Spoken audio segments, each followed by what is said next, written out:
Bonjour et bienvenue dans cette seconde vidéo sur Ainsi parlait Zarathustra. Aujourd'hui nous allons traiter du prologue à partir du chapitre 3. Si ce n'est pas déjà fait, je vous invite, si vous le souhaitez, à voir la première vidéo qui traitait des chapitres 1 et 2. Peut-être vous souvenez-vous des deux premiers chapitres. Bon, en un mot, Zarathustra était en haut de sa montagne et il a décidé de quitter sa solitude pour rejoindre les hommes afin de leur offrir un présent. Ce présent, bien entendu, c'est le surhumain. Sur son chemin, il a rencontré l'ermite. Et entre l'ermite et Zarathustra se jouait une opposition. L'opposition entre deux figures de la solitude. La solitude de Zarathustra est une solitude volontaire qu'il s'inflige à lui-même comme une épreuve et qui va lui permettre de s'isoler des valeurs communes afin de devenir créateur et justement de découvrir le surhumain et de revenir l'enseigner aux hommes. Alors que la solitude de l'ermite, c'est une solitude de faiblesse. C'est parce que l'ermite est trop faible pour accepter l'interaction entre les hommes, pour accepter les souffrances que les hommes peuvent infliger, qu'il a besoin de s'isoler. Parce que justement, il ne supporterait pas d'avoir des interactions négatives. Donc il s'isole parce qu'il est faible, et ensuite, pendant son isolement, il invente, entre guillemets, un arrière-monde pour avoir des relations sociales de substitution, et cet arrière-monde, finalement, n'est autre que celui de la religion. Donc dans ces deux premiers chapitres, on voyait une opposition entre deux formes de solitude et une première critique, entre guillemets, de la religion. Quand Zarathustra parvint à la ville voisine, qui est située à la lisière des bois, il y trouva une grande foule assemblée sur la place, car un danseur de corde était annoncé. Et Zarathustra s'adressa au peuple en ces termes. « Je vous enseigne le surhumain. L'homme n'existe que pour être dépassé. Qu'avez-vous fait pour le dépasser? Jusqu'à présent, tous les êtres ont créé quelque chose qui les dépasse, et vous voudriez être le reflux de cette grande marée et retourner à la bête, plutôt que de dépasser l'homme? Voici, je vous enseigne le surhumain. Le surhumain est le sens de la terre. Que votre vouloir dise, puisse le surhumain devenir le sens de la terre. Je vous en conjure, ô mes frères, demeurez fidèles à la terre. Ne croyez pas à ceux qui vous parlent d'espérance supraterrestre. Sciemment ou non, ce sont des empoisonneurs. Ce sont des contempteurs de la vie des moribonds, des intoxiqués, dont la terre est lasse, qu'ils périssent donc. Blasphémer Dieu était jadis le pire des blasphèmes. Mais Dieu est mort avec lui ses blasphémateurs. Désormais, le crime le plus affreux, c'est de blasphémer la terre et d'accorder plus de prix aux entrailles de l'insondable qu'au sens de la terre. Jadis, l'âme jetait sur le corps un regard de mépris, et rien n'était estimé plus haut que ce mépris. Elle le voulait maigre, hideux, famélique. Elle pensait ainsi échapper à ce corps et à la terre. Cette âme elle-même, oh, qu'elle était encore maigre, hideuse et famélique! Et cette âme trouvait sa volupté à être cruelle. Mais vous, mes frères, dites-moi, votre corps, que révèle-t-il de votre âme? Votre âme n'est-elle pas misère, fange et pitoyable suffisance? En vérité, l'homme est un torrent bourbeux, il faut être la mer à tout le moins pour absorber en soi un torrent bourbeux sans en être sali. Voici, je vous enseigne le surhumain, il est cette mer, votre grand mépris ira se perdre en lui. Le premier constat qu'il faut faire, c'est que l'appel au surhumain se construit constamment en opposition avec la religion. Les deux premières interventions de Zarathustra sont des critiques de la religion. Au début, dans son opposition à l'ermite, et en second, la première chose qu'il dit aux hommes, c'est « méfiez-vous de la religion ». Alors, pourquoi? Pour deux raisons principales. Et là, je vais expliquer la première. La raison principale, on va dire la première raison pour laquelle il faut se méfier de la religion et que la religion est contraire à l'appel au surhumain, c'est que la religion crée ce que Nietzsche appelle des arrière-mondes. C'est ce qu'il entend dans ce paragraphe lorsqu'il parle des entrailles de l'insondable, par exemple. L'arrière-monde, c'est quoi? Eh bien, c'est ce monde de substitution, voilà, comme pour l'ermite, hein, c'est ce monde de substitution qu'on ne peut pas toucher du doigt, qu'on ne peut pas expérimenter, mais qu'on nous promet. Typiquement, l'arrière-monde, si on veut s'en faire une représentation simple, c'est le paradis, c'est l'enfer. C'est un monde qu'on ne peut pas expérimenter, mais qui nous est promis après la vie. c'est le domaine de l'après-vie. Et Dieu lui-même est une entité qui relève de l'arrière-monde. Parce que nous ne croisons pas Dieu dans la vie courante, mais Dieu, il existe dans un domaine, si je puis dire, si je fais une métaphore, il existe dans un domaine qui n'est pas celui de notre monde. Il existe au-delà. En philosophie, on emploie le terme de transcendance pour qualifier ce genre de relation. On va dire que les entités dont parle la religion, que loue plutôt la religion, sont des entités transcendantes. Dieu est transcendant, ça veut dire qu'il n'existe pas dans notre monde au même sens que cette pierre ou cette table existe. Parce que la pierre, la table, même autrui, eh bien je peux les expérimenter, les toucher, les sentir, les voir. Dieu existe, mais il existe d'une autre façon, sur un autre plan. Et vous voyez, ce qui pose problème à Nietzsche, c'est pas tellement que Dieu existe ou que Dieu n'existe pas, c'est le fait que lorsqu'on croit en Dieu, c'est quelqu'un qui existe sur un autre plan de l'existence. Et le problème, c'est que c'est cet autre plan de l'existence qui aura plus de valeur que le plan de notre existence à nous. En d'autres termes, pourquoi aimer la vie si la vie que l'on vit au quotidien, notre monde à nous, voilà, si ce qui compte, c'est l'après-vie? Comment peut-on authentiquement aimer les hommes si en fait, ce qu'on aime par-dessus tout, c'est Dieu, et que Dieu, c'est tout sauf un homme? Dieu, il a toutes les caractéristiques qui ne sont pas celles d'un homme. Il est infini, il est tout-puissant, il est omniscient, il est infiniment bon. Bref, à chaque fois que j'éprouve un sentiment positif envers les éléments qui constituent la religion, eh bien, ce que j'aime, c'est précisément ce que je ne pourrais jamais croiser dans la vie courante, dans la vie quotidienne.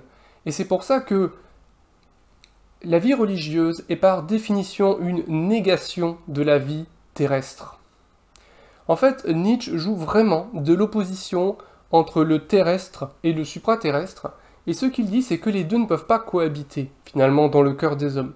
On ne peut pas aimer à la fois Dieu et aimer à la fois les hommes, parce que ce sont deux niveaux qui sont trop différents, en fait, qui s'opposent. Et d'ailleurs, la plupart du temps, la religion, elle est très claire. Elle exprime de façon explicite cette opposition. Elle nous dit explicitement que le monde de la vie terrestre est dur, que la vie est un fardeau, et que l'après-vie, donc l'arrière-monde, est une récompense pour les souffrances que l'on doit endurer dans la vie terrestre. Elle nous présente la vie terrestre comme une épreuve, donc comme quelque chose de négatif. Si je le dis maintenant avec un concept philosophique, mais néanmoins assez commun, si on reprend l'opposition entre les moyens et les fins. Donc la fin, c'est la finalité, c'est-à-dire c'est le but que l'on cherche à atteindre. Et les moyens, ce sont l'ensemble des choses qu'on met à disposition pour réussir à atteindre ces buts. Eh bien, ça voudrait dire quoi? Ça veut dire que la religion n'accorde d'importance au monde terrestre que comme un moyen pour atteindre le monde supraterrestre. Quand on dit par exemple que je dois faire mes preuves dans le monde terrestre pour gagner mon ticket au paradis ou pour avoir les bonnes faveurs de Dieu, eh bien la vie terrestre n'existe que comme un moyen pour accéder à la vie supraterrestre. Et c'est pour ça que lorsque Nietzsche dit, ou plutôt lorsque Zarathustra dit « j'aime les hommes », eh bien « j'aime les hommes » et « Dieu est mort » sont, dans la logique de Zarathustra, des affirmations qui sont synonymes. Dans la continuité, Nietzsche va reprendre la distinction entre l'âme et le corps. Pourquoi? Eh bien parce que cette distinction, elle est typique des discours religieux. La religion consiste à séparer le monde réel de l'arrière-monde et à nous faire aimer l'arrière-monde au détriment du monde réel. Eh bien c'est la même logique entre l'âme et le corps. Aimer votre âme se fera au détriment du corps. C'est-à-dire que les discours qui valorisent l'âme, en même temps, ils dévalorisent le corps. C'est la raison pour laquelle on va, dans la façon dont on va distinguer en l'homme l'âme et le corps, on va prendre soin de prendre toutes les vertus et de les attribuer à l'âme, et on va prendre aussi le soin de prendre tous les défauts, tous les vices et de les attribuer au corps. C'est par exemple de cette façon que on dira que l'âme est immortelle, que l'âme elle est la source de l'intelligence, qu'elle est la source de la retenue, Alors que le corps, lui, il est la source de la maladie, il est la source de la souffrance. Vous n'êtes pas votre corps, non, parce que votre corps, il est changeant, par exemple. Donc vous êtes votre âme. Vous êtes votre âme, mais vous n'êtes pas votre corps. Votre corps vous fait souffrir. Votre corps est le siège des passions. Votre corps est le siège des péchés. Tandis que votre âme, elle est par définition éternelle. Elle est par définition source d'intelligence. Elle est par définition source d'identité. Alors que votre âme, elle est précisément ce qui n'appartient pas à ce monde, ce qui n'est pas palpable, ce que je ne peux pas expérimenter. Et donc, tout le discours religieux qui entretient la sacralisation de l'âme, elle entretient en même temps la haine du corps et en fait la haine de la réalité. Il y a un passage qui est extrêmement important dans ce que je vous ai lu, c'est le moment où Zarathustra plutôt nous dit « Et votre corps, que révèle-t-il de votre âme, n'est-elle pas hideuse, maigre et famélique ?» Ce passage traite en réalité de ce que Nietzsche appelle le ressentiment. Alors, qu'est-ce que ça veut dire là, ici, dans ce petit passage, Nietzsche, entre guillemets, pose la question suivante.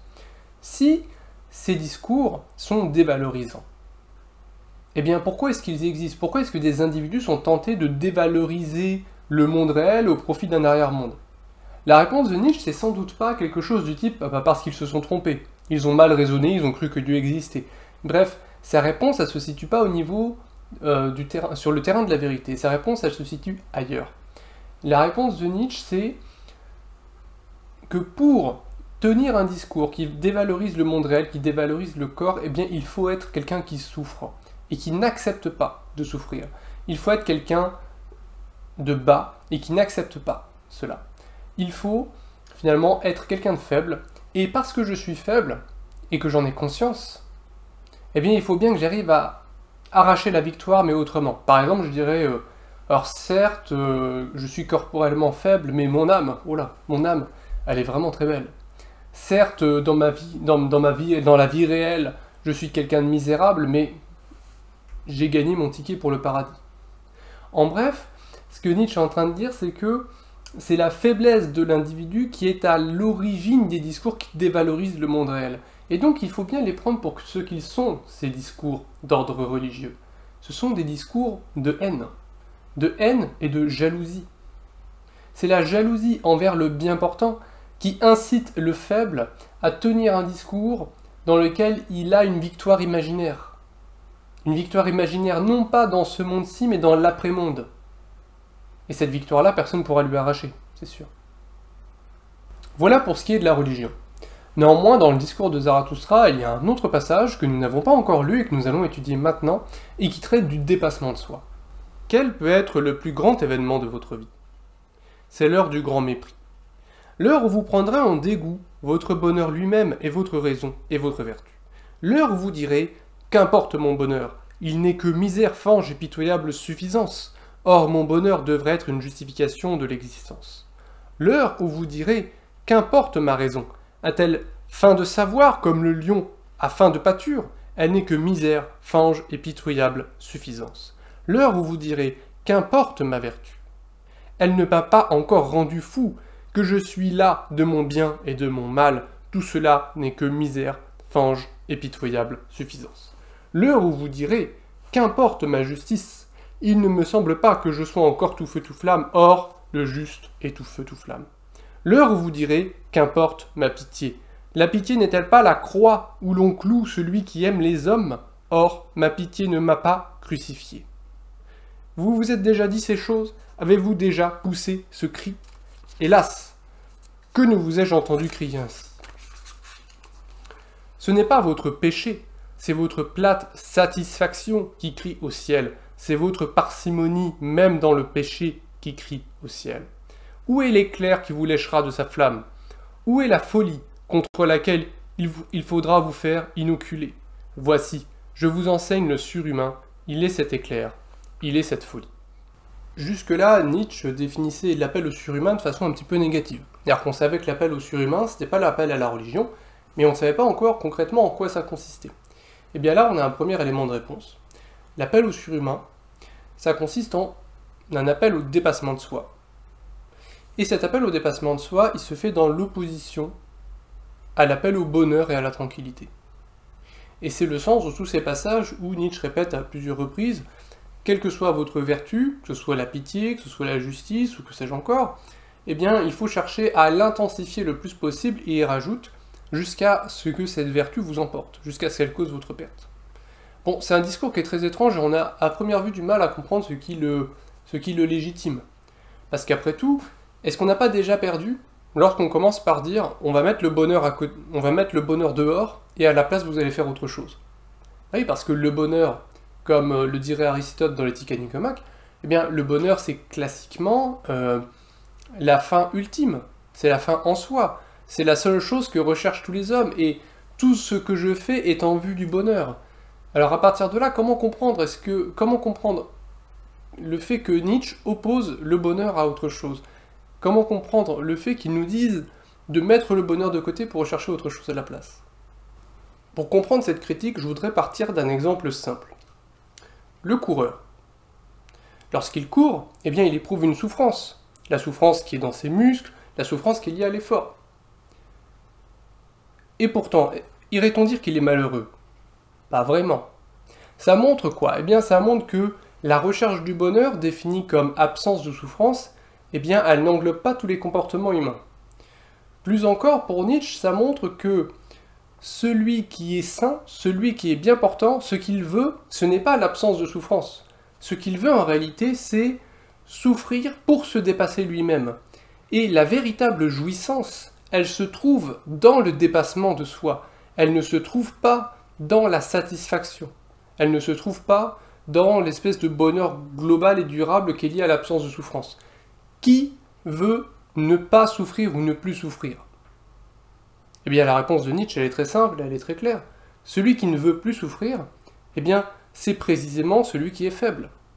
Celui qui est faible et qui est incapable de se dépasser, lui, il va avoir un discours qui va calomnier la souffrance. Lui, par exemple, comme le religieux, il va dire « la vie est souffrance, la vie est dure ». Mais celui qui est bien portant, il dira « oui, la vie est souffrance, la vie est dure, mais c'est aussi ce qui me permet de me dépasser moi-même, c'est ce qui me permet de me mettre à l'épreuve. Et vu que je suis plein de ressources, eh bien j'éprouve une sorte, je trouve de l'adrénaline, finalement, dans le fait de me mettre à l'épreuve et dans le fait de me faire souffrir volontairement. » C'est la raison pour laquelle Nietzsche entreprend une critique du concept de bonheur. Parce que le bonheur tel qu'il est défini finalement dans la philosophie classique, eh bien il est l'émanation de la vie faible qui est incapable de se mettre à l'épreuve, et parce qu'elle est incapable de se mettre à l'épreuve, elle critique la souffrance et elle dit que le bonheur, c'est chercher à s'immuniser à la souffrance. Eh bien, ce que je viens de vous expliquer en quelques mots, c'est en réalité le concept de volonté de puissance.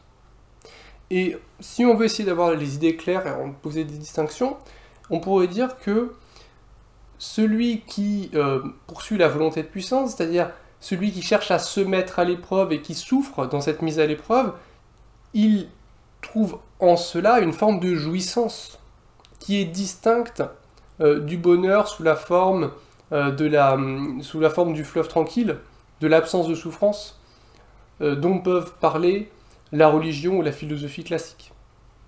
Nous avons fait le tour dans les grandes lignes de l'appel au surhumain. Il est d'une part une méfiance vis-à-vis des discours d'ordre religieux, et d'autre part un appel au dépassement de soi. Mais si vous avez compris ce qu'est le dépassement de soi, vous avez également compris ce qu'est tout à l'opposé, ce que Nietzsche appelle le dernier homme. Le dernier homme, c'est, dit-il, celui qui vivra le plus longtemps. C'est finalement l'homme le plus méprisable, c'est celui qui recherche le bonheur. Le dernier homme, c'est typiquement celui qui ne pense qu'à la sécurité et qu'à l'absence de souffrance, mais qui, par contre, ne se mettra jamais en danger, qui, par contre, ne s'élèvera jamais. Par exemple, c'est celui qui va regarder le sportif d'un air méprisant en disant « mais il est stupide, pourquoi est-ce qu'il se fait souffrir? Moi, je suis dans mon canapé, je suis bien. » Voilà. Ou par exemple, c'est celui qui va regarder d'un air méfiant celui qui fait des études en se disant « mais pourquoi est-ce qu'il se casse la tête à passer des années et des années à étudier alors qu'il pourrait faire autre chose et rester chez lui et prendre du plaisir en buvant une bière sur son canapé. » Voilà. Donc, il ne fait aucun doute que le dernier homme y trouve ce qu'on appelle le bonheur, c'est-à-dire l'absence de souffrance, une forme de plate satisfaction. Mais par contre, il ne se dépasse pas lui-même. Et c'est ça, pour Nietzsche, ce qui est important. Alors, au niveau des péripéties, parce que j'ai beaucoup parlé des concepts, mais j'ai pas tellement parlé des péripéties, Au niveau des péripéties dans ces quelques chapitres, eh bien, Zarathustra arrive vers les hommes, il leur tient le discours que je vous ai expliqué, et les hommes, bien entendu, se moquent de lui. Et il réclame justement le dernier homme, parce que c'est le dernier homme qui les séduit. Mais le surhumain, personne n'en veut, en réalité. Donc, ce qu'il nous restera à voir là dans la suite, bah, c'est comment va réagir Zarathustra, et du coup, quelle va être sa démarche si, initialement, les hommes refusent de l'écouter. Alors, la prochaine vidéo, elle va traiter d'un passage qui est très célèbre dans Ainsi parlait Zarathustra, c'est un passage que j'aime vraiment beaucoup, qui s'appelle les 3 métamorphoses de l'esprit. Voilà. Bon, sur ce, je vais vous laisser là, et je vous dis à la prochaine fois.